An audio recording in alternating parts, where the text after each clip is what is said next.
दोस्तों, हर माँ बाप का अरमान होता है कि वह अपनी बेटी की शादी करे और वह अपने घर परिवार में खुश रहे। लेकिन कुछ दहेज के लालची लोगों का पेट ही नहीं भरता है। दहेज के कारण ही बेटियों को समाज में बोझ समझा जाता है। इसी समाज को पूरा करने के लिए आज महेश बाबू अपनी बेटी के लिए रिश्ता ढूंढ रहे थे। कुछ रिश्तेदारों ने उन्हें कुछ रईस खानदान के लड़कों के बारे में बताया। महेश बाबू ने उन रिश्तेदारों के साथ जाकर लड़कों को देखा। उनमें से उन्हें एक लड़के का घर परिवार सब कुछ सही लगा और वही उन्होंने अपनी बेटी की शादी तय कर दी। पहले तो दूल्हे के घर वालों ने कहा कि मुझे दहेज दहेज नहीं चाहिए, मुझे तो संस्कारी बहू मिल जाए, यही हमारी इच्छा है। लेकिन लेकिन दोस्तों, धीरे धीरे उनकी एक एक डिमांड होती जा रही थी और महेश बाबू उनकी हर डिमांड को मानते जा रहे थे। यहाँ तक कि जब शादी का दिन आया और बारात द्वार पर आ गई, तब आकाश और उसकी माँ ने कहा कि मुझे दहेज में कार चाहिए। ये बात जब पूनम को पता चली तो उसने शादी से इनकार कर दिया। लेकिन उसके पिता ने उसे समझाया कि बेटी, ये सब बड़ों की बातें हैं, तुम इसमें ना पड़ो, और अगर तुमने शादी नहीं की तो हमारी इज्जत खराब हो जाएगी। महेश बाबू ने इज्जत का हवाला देकर अपनी बेटी पूनम को शादी के लिए तैयार करवा दिया।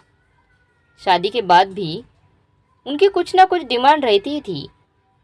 कुछ समय की बात है, पूनम की सास ने गुस्से में महेश जी से कहा, अरे रखिए अपनी बेटी और नाती को अपने पास। जब तक हमारी मांग पूरी नहीं करोगे, मेरा बेटा नहीं रखेगा इन्हें। महेश बाबू हाथ जोड़कर बोले, पर समदन जी, अपनी हैसियत से बढ़कर हमने आपको सारा सामान दिया है। अब हमारे पास और देने के लिए कुछ भी नहीं है।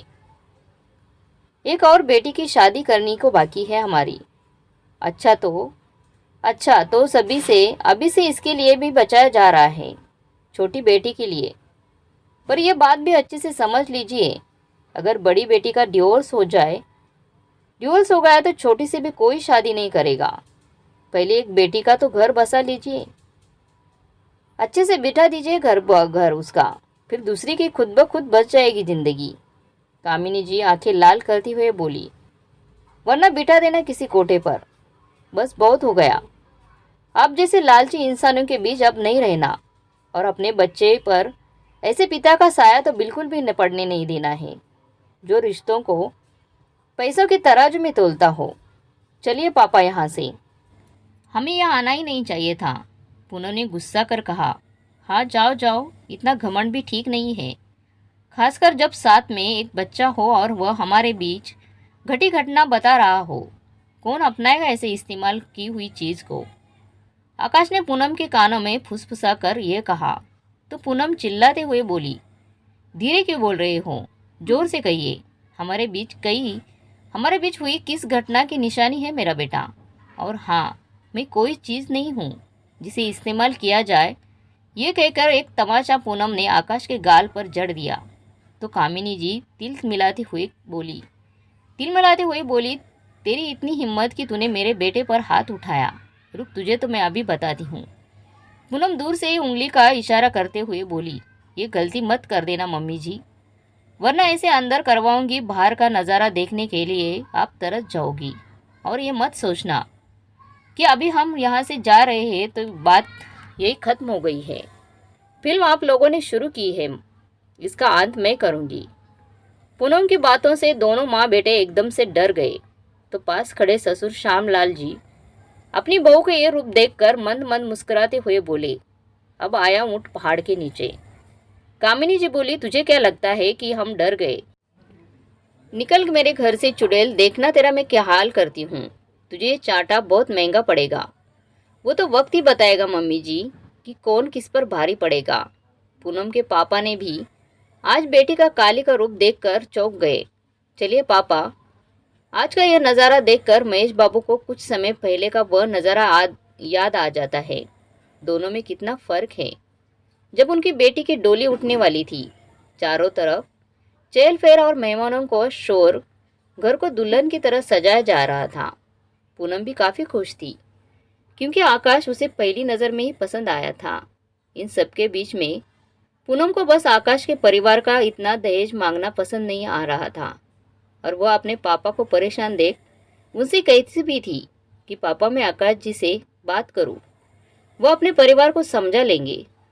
पर पूनम के पापा महेश जी हर बार ये कहकर पूनम को रोक लेते थे कि बेटा ये सब तो आम बात है, इतना तो हर पिता को देना ही पड़ता है, तू बेकार में ही परेशान हो रही है और ये सब बड़ों का मामला है, तो इसमें तुझे और दामाद जी को पढ़ने की कोई ज़रूरत नहीं है।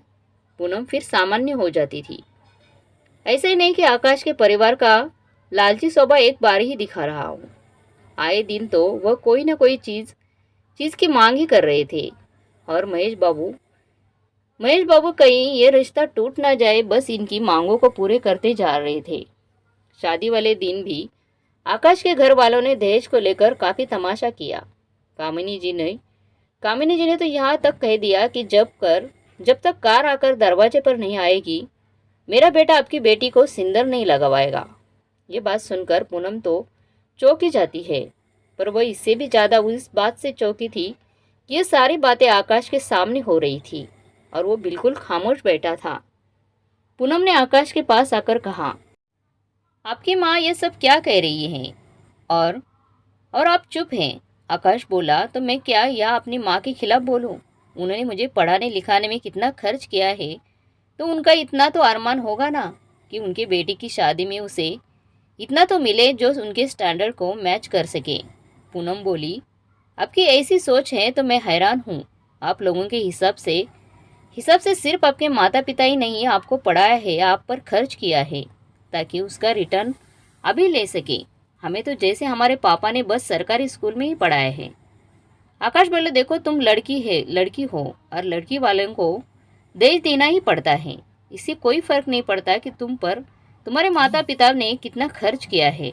दोनों में बहस चली रही थी कि तभी आकाश के पापा घनश्याम जी श्यामलाल जी कहते हैं, अरे कामिनी ये सब क्या कहे जा रही हो? शादी है हमारे बेटे की, कोई लेन देन का बाजार नहीं है। ये जब कह रहे हैं कि दो दे देंगे बाद में, तो फिर इतना तमाशा क्यों कर रही हो तुम? आकाश बोला, पापा प्लीज़ आप कुछ मत बोलिए, माँ हैंडल कर रही है ना। वैसे भी शादी के बाद किसी ने नहीं दिया तो मैंने अपने फ्रेंड्स को मेरे कार के बारे में बोल दिया है। अब मेरी बेइज्जती हो जाएगी वहाँ। पूनम बोली, वाह क्या बात है, मेरे पापा के पैसों की कार चाहिए आपको? क्यों आप अपनी कमाई से ले सके इतना दम भी नहीं आपके पास? पापा आप थोड़ा अंदर आइए, मुझे कुछ बात करनी है आपसे।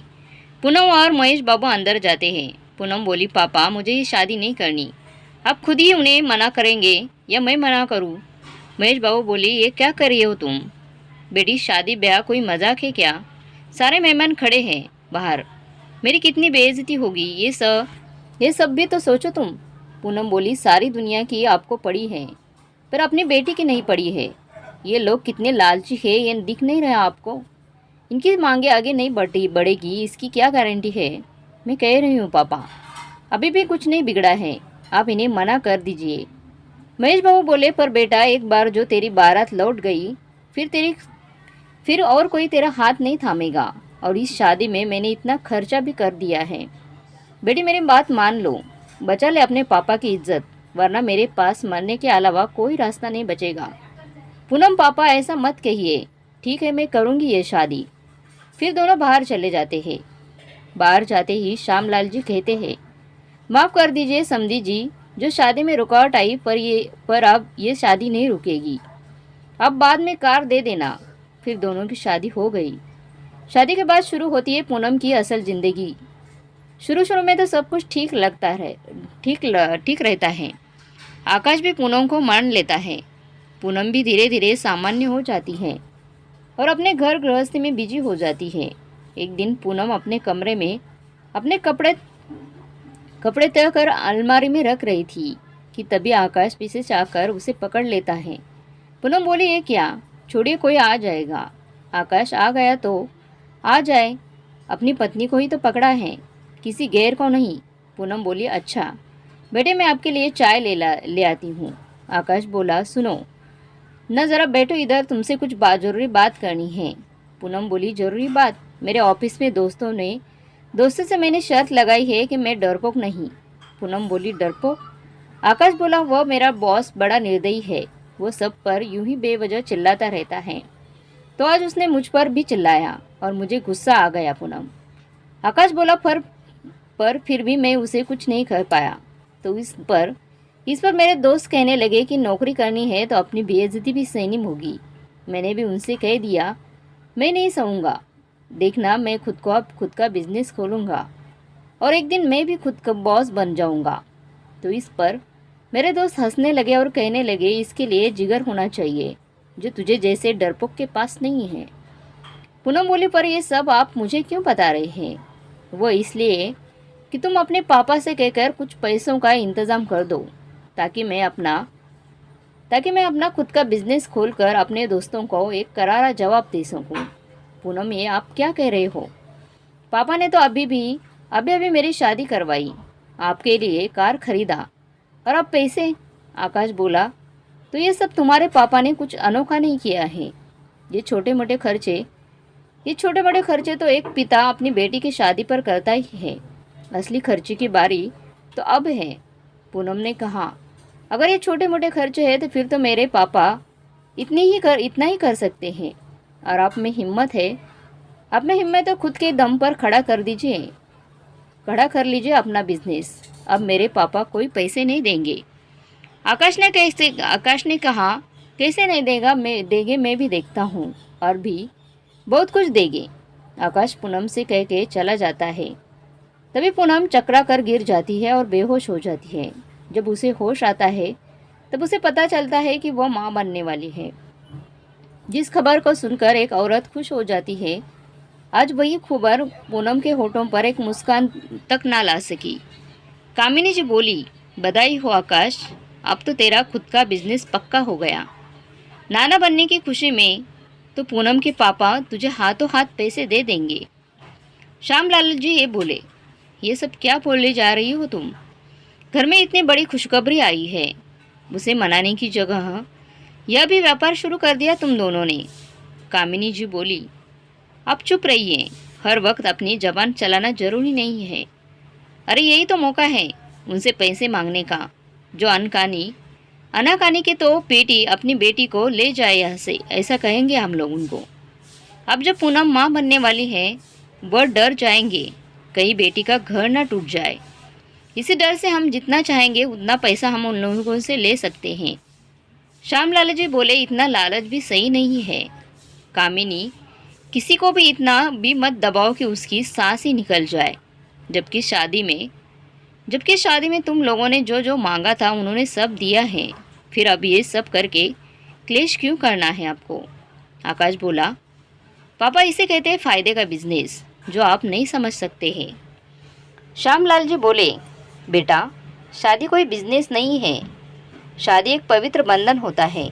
अपने हाथों से अपनी गृहस्थी मत उजाड़ो आप। अभी भी वक्त है, संभल जाओ, वरना एक दिन ऐसा आएगा, ना पैसा और ना ही खुशियाँ होंगी तुम्हारे पास। कामिनी जी बोली, मुझे ये समझ नहीं आता, जिन्होंने अपने जीवन में कभी कुछ नहीं बिगाड़ा है, कुछ बड़ा नहीं किया है, वो भाषण क्यों बड़े बड़े देते हैं? देखिए मेरे बेटे को लेकर मैंने बहुत ही ख्वाब सजाए हैं, आप उन सब के बीच मत आइए। श्यामलाल जी और कुछ नहीं कहते और वहाँ से चले जाते हैं। उसके बाद आकाश पूनम के पास जाता है। पूनम उससे नज़रें फेर लेती है। आकाश कहता है, पूनम तुम क्यों नहीं समझती हो ये सब मैं किसके लिए करना चाहता हूँ? तुम्हारे लिए ही ना, और अब अपने बच्चे के लिए भी। आकाश, क्या हमेशा हमारे बीच में पैसों का लेन देन ही चलता रहेगा? हम कितने खुश रह सकते हैं। बस आप हमारे बीच इन पैसों को मत लाइए। आकाश बोला, बस यार आखिरी बार मदद कर दो मेरी, अपने पापा से पैसे मांगो, फिर कभी तुमसे पैसों की बात नहीं करूँगा। एक आखिरी बार अपने पापा से पैसे मांग लो, फिर कभी तुमसे कुछ नहीं कहूँगा, कुछ भी नहीं मांगूंगा। पूनम ने कहा, कितनी चाहिए? आकाश ने कहा, यही कोई 5 लाख। पूनम बोली, 5 लाख? ठीक है, मैं बात करती हूँ पापा से। पर ये आखिरी होगा ना आकाश, आकाश बोला, पक्का पक्का ये आखिरी होगा। इसके बाद तुम्हें आगे से कभी पैसों के लिए नहीं कहूँगा। 2 दिनों बाद पूनम आकाश से कहती है, आपके अकाउंट में आ गए पैसे। आकाश कहता है, रुको देखता हूँ। हाँ, आ गए हैं। Love you, thank you Poonam. ऐसे ही लगभग 6 महीने बाद पूनम आकाश से पूछती है, आपने बिजनेस किस चीज़ का शुरू किया है? मुझे तो आप कभी भी अपने नए बिजनेस के बारे में कुछ भी नहीं बताते हैं, और इधर आप ऑफिस भी रोज जा रहे हैं। मैंने कई बार आपसे पूछा, पर आप हर बार मेरी बात को टाल देते हैं। आकाश बोला, अरे पूनम, क्या बताऊँ यार, मेरा दिमाग सही जगह पर नहीं है। तुमने जो पैसे दिए थे, तुम्हारे पापा ने जो पैसे दिए थे, वो मैंने पार्टनरशिप पर एक बिजनेस शुरू किया था। वो पार्टनर धोखेबाज निकला और मेरे सारे पैसे लेकर भाग गया। आकाश बोला, क्या क्या कह रहे हो आप? आपने पुलिस में कंप्लेंट नहीं लिखवाई? हाँ, लिखवाई थी, और पुलिस भी उसे ढूंढ रही है। आकाश ने कहा। इस पर पूनम पूनम बोली, फिर आपने क्या सोचा है? मैं तो कहती हूँ आप अभी अपनी नौकरी पर ही ध्यान दीजिए, जब तक पुलिस आपके पार्टनर का पता नहीं लगाती। आकाश कहता है, ये तुम क्या कह रही हो पूनम? पता नहीं पुलिस उसे कब पकड़ेगी, वो मिलेगा भी या नहीं, या किधर भाग गया होगा, या नहीं तब तक मैं अपने बॉस का कुत्ता बन जाऊं।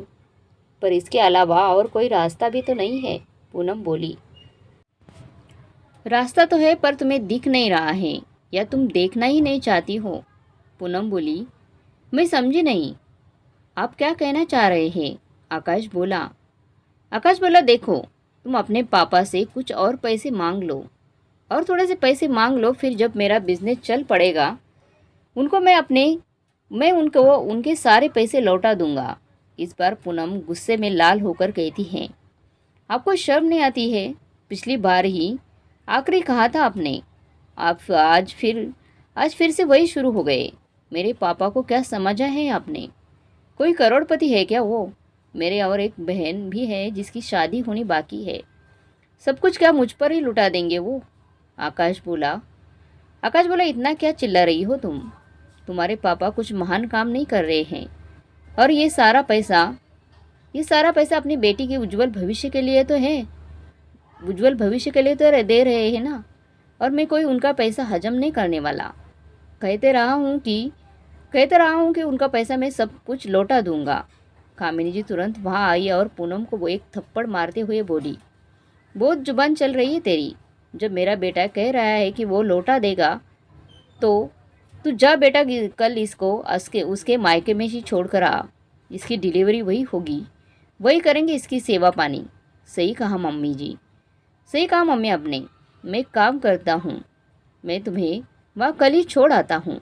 डिलीवरी तक वही रहना, और एक अच्छा समय देखकर उनसे पैसों की बात भी कर लेना। कहना कर्ज समझ कर दे दे। और हाँ, जब तक पैसों का इंतज़ाम नहीं हो जाता, तब तक इस घर में दोबारा कदम मत रखना। कामिनी आंखें लाल करती हुई बोली। पूनम आकाश से आंखों में आंसू लिए हुए बोली, जैसे आप उनका कर्ज चुका ही देंगी। आप क्यों नहीं अपनी नौकरी में खुश रहते हैं? हम थोड़े में ही काम चला लेंगे, पर किसी के आगे हाथ नहीं फैलाएंगे। आकाश बोला, देखो, मुझे जो कहना था वो कह दिया। आगे जो तुमने अगर मेरी बात नहीं मानी तो अंजाम बहुत बुरा होगा। ये कहकर आकाश वहाँ से चला जाता है, और अगले दिन वह पूनम को उसके मायके छोड़ आता है। मायके में भी आकाश पूनम को फ़ोन पर पैसे मांगने को कहता है, पर पूनम कभी किसी से कुछ नहीं कहती है। समय बीतता गया और आकाश ने अपनी दाल गलती ना देखकर फ़ोन करना ही बंद कर दिया। पूनम के पिता जब उससे आकाश के बारे में पूछते, तब पूनम कोई बहाना बना देती थी। लेकिन जब पूनम की डिलीवरी की खबर के बाद भी आकाश और उसके परिवार ने उसकी कोई सुध न ली, तब मजबूरन पूनम के अपने पिता को सब बात बतानी पड़ी। महेश बाबू बोले, बेटी, इतने दिनों से ये सब चल रहा है, और तूने मुझे कुछ बताना जरूरी नहीं समझा। तुम लोग तो बच्चे हो, ये फैसला हम बड़ों के बीच होना चाहिए। ये फैसला हम बड़ों के बीच होना चाहिए।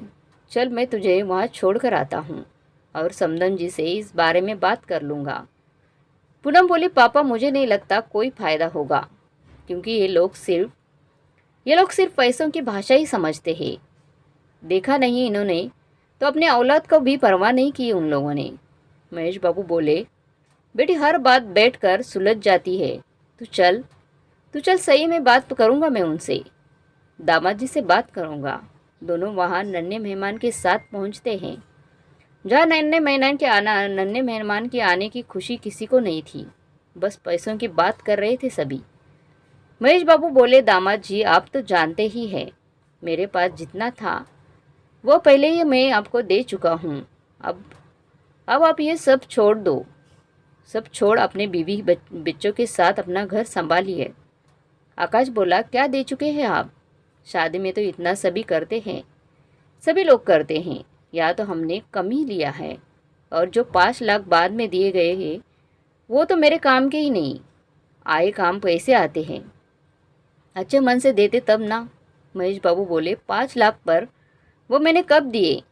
इतने में पूनम अपने पापा से अपनी नज़रें चुराने लगती है। महेश बाबू बोले, बेटी सच सच बता क्या चल रहा है ये सब? पूनम बोली, पापा मैंने आपसे पहले ही कहा था यहाँ मेरी शादी मत करवाइए। ये लोग बहुत ही लालची हैं, पर अपनी इज्जत का हवाला देकर मेरी शादी करवा दी थी। शादी पर इतना सब कुछ देने पर भी इन लोगों की भूख खत्म ही नहीं हुई। कभी नया बिजनेस शुरू करने के नाम पर तो कभी कोई और बहाना बनाकर पैसे ही मांगते रहते थे। पिछली बार जब उन्होंने आपसे 5 लाख मांगने को कहा, मैंने अपने सारे गहने बेचकर इन्हें वह रुपए दे दिए, क्योंकि उन्होंने कहा था ये आखिरी बार होगा। पर शायद मुझे पता होना चाहिए था इन लोगों का कभी आखिरी कहीं होता ही नहीं है। फिर बाद में इनसे कहा कि वह पैसे अपने इन्हें दिए हैं। कामिनी जी बोली, क्या तुमने अपने सारे गहने बेच डाले, इसलिए इससे कभी अपने गहने मुझे रखने को नहीं दिए? अब तो मांग और बढ़ गई है समधी जी, अब तो आपको वह गहने भी वापस करने होंगे। पूनम बोली, पर मम्मी जी पापा क्यों वापस करेंगे? वो मेरे गहने थे जिसे आपके बेटे ने उड़ाया है। आकाश बोला, अब तुम चुप रहो। मक्कार कही कि मेरे ही पास पैसे मुझे देकर अपने पिता का नाम देती है। पूनम बोली, आपके पैसे? वह गहने मेरे थे, मेरे पापा ने मुझे दिए थे, और अब उन्हें ही तो लौटाएंगे आप, वरना मैं आप पर केस कर दूंगी। कामिनी जी बोली, क्या सबूत है तुम्हारे पास कि वह गहने मेरे बेटे ने ही लिए हैं, जबकि तुमने बेचकर मेरे बेटे को पैसे दिए हैं? पूनम बोली, सबूत नहीं है तो मिल जाएगा, और तब दहेज के मामले में भी मैं आप सब पर केस करूंगी और अपना सारा कुछ वापस लूँगी। आकाश बोला, जाओ यहाँ से, तुम कुछ साबित नहीं कर पाओगी। मैं चुटकी में तुमसे डिवोर्स लूँगा और देखना कैसे लोगों का दिया हुआ भी हजम कर जाऊँगा हम लोग। पहले भी 5 लाख किया ना हजम, और तुम्हें पता ही नहीं चला। पूनम बोली, तो क्या वो पैसे आपके पार्टनर ने नहीं लिया? आकाश बोला, लिया ना मेरे इस पार्टनर ने। ये कहकर आकाश अपनी माँ की ओर इशारा करता है। कामिनी जी बोली, हाँ बेटा, कब से ऐसा हार बनवाना चाहती थी, पर तेरे पापा को तो जानते ही हो, एक साड़ी भी नहीं दिलवाते, तो ये हार कहाँ से दिलवाते? ये कहकर कामिनी जी अपने गले का हार दिखाने लगी। पूनम का गुस्सा अब 7वें आसमान पर था। वह आकर सीधा आकाश को एक चाटा लगा देती है, जिस पर कामिनी जी भड़क कर कहती हैं, ये चाटा महंगा पड़ेगा तुमको। पूनम बोली, महंगा तो पड़ेगा बुढ़िया, अब इस हार की खुशी जेल में मनाना। आकाश बोला, जेल में कौन भेजेगा हमें? जेल में तुम बाप बेटी जाओ, पहले सब साबित करो, जब तक सुनवाई होगी हम अपनी लाइफ एंजॉय कर चुके होंगे। पूनम बोली, पैसों के लिए इतने अंधे हो गए हैं कि ये भी भूल गए आजकल कुछ भी साबित करना इतना भी मुश्किल नहीं है, डिजिटल हो रहा है सब कुछ। पतिदेव, और ये रहा आप लोगों का कबूलनामा। ये कहकर पूनम एक पेन निकालती है जिसमें कैमरा लगा रहता है। ये देखकर माँ बेटे के पसीने छूटने लगते हैं और आकाश उसे छीनने की कोशिश करने लगता है। पर तब तक पीछे से पुलिस आ जाती है और दोनों माँ बेटों को पकड़ लेती है। महेश बाबू एक बार अपनी इज्जत के चलते अपनी बेटी की बातों को नज़रअंदाज किया था, पर अब उसकी बातों को मानकर इस दुनिया को नज़रअंदाज करूँगा जो दहेज को अपना समर्थन देता है। चल बेटा अपने घर, इन दहेज लोभियों को अब कानून सजा देगा। रुकिए पापा, एक काम बाकी है। ये कहकर वह जाकर कामिनी जी के गले से वह हार खींच लेती है और कहती है, ये तो बस शुरुआत है, आगे देखिए सब कुछ इसी तरह जो आप लोगों से छीन कर ना लिया तो कहना। इसके बाद पुलिस कामिनी जी और आकाश को गिरफ्तार कर ले जाते हैं, कर लेकर जाते हैं। और श्यामलाल जी की बात सच साबित होती है कि एक दिन ना तुम लोगों के पास पैसे रहेंगे और ना ही खुशियाँ। दहेज के लोभियों के कारण कई बेटियों का मानसिक पीड़ा का सामना करना पड़ता है और कोई तो आत्महत्या कर जान देती है। तो दोस्तों, आपको इस कहानी के बारे में क्या कहना है और ये कहानी आपको कैसी लगी कमेंट बॉक्स में ज़रूर बताना। और कहानी अच्छी लगी तो लाइक शेयर सब्सक्राइब जरूर कीजिए। धन्यवाद।